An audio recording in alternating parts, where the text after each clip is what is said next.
Hey guys, welcome back to another one. This is another Theta update video, and if you like this content, please like and subscribe to the channel. It does mean a lot. Alright, in this video, we are going to talk about Coinbase. There's questions daily about why Theta is not listed on Coinbase or major US exchanges, and we'll get into it step by step. So first and foremost, Coinbase, if you didn't know, they do have a guide to listing assets on Coinbase, and this is what we're going to go through step by step, item by item, to see if Theta meets all the requirements to list on Coinbase. And if not, there is another quick hack to see what coins or tokens are soon to be listed on Coinbase. And if you go to ventures.coinbase.com, this is all the coins that Coinbase is looking into potentially purchasing, and they may or may not end up on Coinbase, the app. But if they are listed here, there's a very good chance that soon they will be listed on Coinbase, the app. So scrolling through here, first and foremost, we see that Theta is not listed.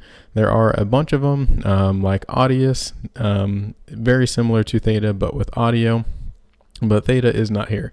So let's go back to the Coinbase Asset Hub. And this one is a guide to listing assets on Coinbase.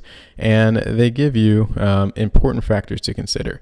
I won't read through everything because this might be a longer video, but this is just a guide. Your application may still be approved even if one or more of these statements are true for your asset. So if we go through this guide step by step, we want everything to say no. So we'll go through it. The first little subsection is investment or profit.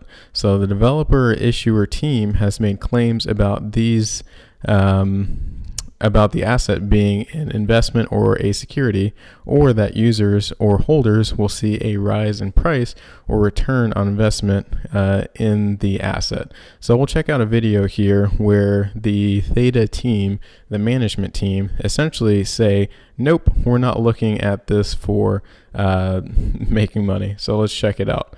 And this is a video that came out here recently.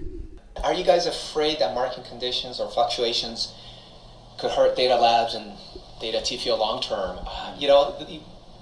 Surprisingly, I think we get asked that question quite a bit, right? We obviously we're in the crypto market, but the truth is that I think most of us in the team, we don't really look at the market conditions on a daily basis. I think it is just. All right, so I won't play the entire video, but there he just explains that no, they're not looking to pump the price of anything. They are looking how to better the ecosystem. So the first box, we can definitely say no. Let's check out the next one. Initial tokens were distributed in a sales or offering event to users in exchange for fiat or other crypto. And that one, if we check it out, there was a Theta Network ICO, and this happened back in 2017, I believe. So the Theta Network initial coin offering will be capped at 600 million Theta tokens, which will be available at a purchase price of 15 cents, equivalent in ETH. The first week of the public ICO, there's a little bit more going on, but it is distributed. The ICO consists of 50% for sale, an additional 30% reserved by Theta Lab, 10% will be dedicated to seeding, and 10% to Theta Lab partners, advisors, and employee incentives. So that one, I would say, yes, it did happen. So the platform associated with the asset lacks a real or supportable use. As we know, guys, this is Theta, and if we check it out, it does have a use. So there is a CDN. Normally there's some sort of POP, or just think of this as like a data center that provides video streaming to you. So we still need the CDN in the Theta model, but the POP distributes video to edge nodes or your laptop, and then you as the node distribute it to viewers. So that one, I would definitely say that there is a use. The asset was distributed prior to being usable for its intended or stated purpose. That one, it did not happen. And that kind of circles back to the ICO. That is when the asset was distributed. So the application doesn't include information on UBOs, executives, or key individuals associated with the asset. And that one's not true either. As we know, the enterprise validator nodes, the Google, Sony, Samsung, these are all like the big players that are, co-located and heavily invested in Theta. So information on sources and fundraising methods in the application is limited or conflicting, and that's not true at all. You can go on their Twitter or their Medium, and you can get up-to-date information on what Theta is doing, how they're raising money, and all of those sort of details. They are very out in the open. And then if not, you can just follow along on the Theta Explorer and see what's happening to get money. The project has a close association with prohibited categories of businesses as defined in Appendix 1 of our user agreement. And I went to Appendix 1 of the user agreement, and lo and behold, I don't think Theta falls into any of these categories. So there's unlawful activity, there's abusive activity, abuse of others, fraud, unlawful gambling, intellectual property infringement. So nope, Theta does not fall into that one either.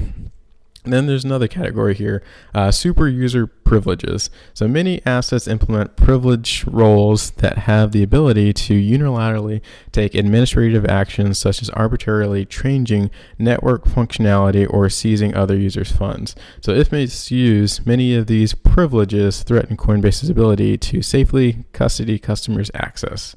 And I won't get to all of it, but they do allude to Coinbase prefers to see an asset issuer follow the principle of least privilege, where privilege roles are scoped as narrowly as possible to the minimum required functionality. And then they also go to talk about right now there might be privileged roles, but you slowly start to wean away from those roles, and then the asset kind of runs itself.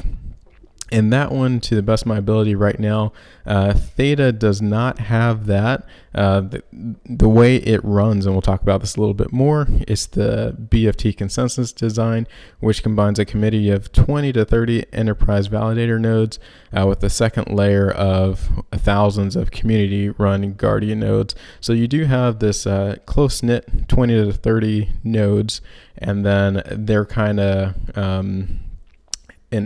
keeping the Guardian nodes keep an eye on those 20 to 30 to make sure that nothing malicious happens.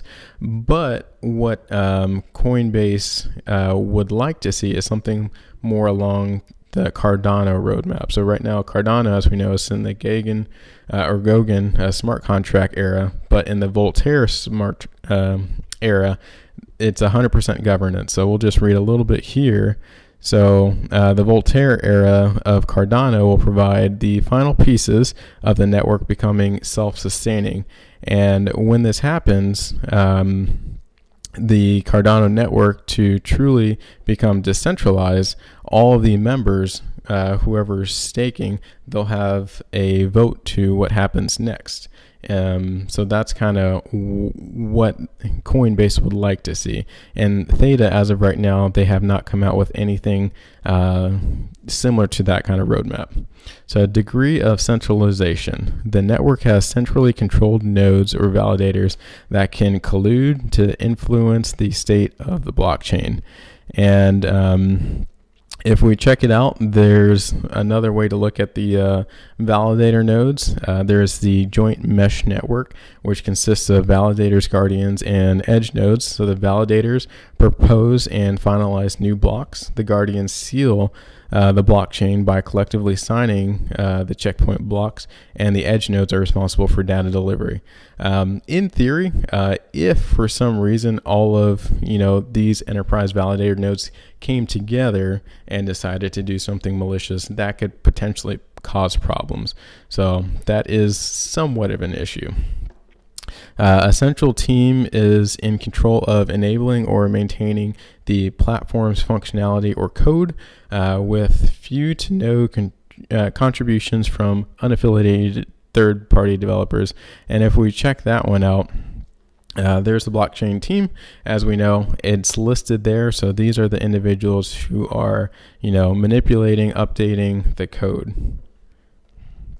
Next, the keys necessary to perform privilege actions like pausing transactions, modifying token balances, or completely changing the token's logic are controlled by a single individual. That definitely is not the case with Theta. So the project's core team owns a significant percent of the asset, which can be used in community governance to force a vote decision. Similarly, too much of the asset share controlled by one party in a proof of stake blockchain will increase the risk to that party tampering with the blocks, and that also is not the case either, as we know. So here is the last little subsection, and thanks for staying with me. This one is boring and dry, but this is why Theta is not currently on Coinbase. So novel and unverified code. So the source code is private or for Ethereum projects not verifiable through Etherscan. And as we know, it is not private whatsoever. Everything is out in the open. You can just go to GitHub and check out the source code. So the asset never received a security audit from a reputable auditing firm. And I did a little bit of research here, and guys back me up, but it looked like back in 2017 there was a Theta token sale security audit, and I think this is the closest thing to a security audit that I've ever seen from Coin Fabric. Theta did pass it, if you're wondering, but that is the closest thing I could find to it. And the source code does not use industry standards, which we do know that it indeed does. So if we check out, all of the different little subcategories, the first one, it, passes everything except the second one. And in order to pass, you are not supposed to meet it. So you're not supposed to do this. So the initial tokens were distributed in a sale or offering. And as we know, there was an ICO for 15 cents for Theta tokens. Super user privileges. So no one has like super roles in Theta, and they can't be misused. So that is also good. The last one is the degree of centralization. And guys, this is the main reason, if I were to summarize the video within these next like 10 to 15 seconds, this is why Theta is not on Coinbase or most of the US exchanges. It's because the network is a little bit more centrally controlled just through those main validator nodes, the Google, the Samsung, the Sony. Just because there's like 20 to 30 of them, that is very centralized. And I'll make a follow-up video to this as to the Ripple SEC case and how that also associates to Theta. And lastly, the novel and unverified code. None of that does apply. So in this case, that is all good. So in summary, guys, this is why Theta is not on Coinbase. Is very, very close, and they are waiting for the Ripple and SEC lawsuit to see what happens. And if it is beneficial, then I think Theta will start to reach out and start to get listed on those larger exchanges like Coinbase. So if you like this content, once again, I know this was a bit of a longer one. Thank you. Like and subscribe, and I'll see you on the next one.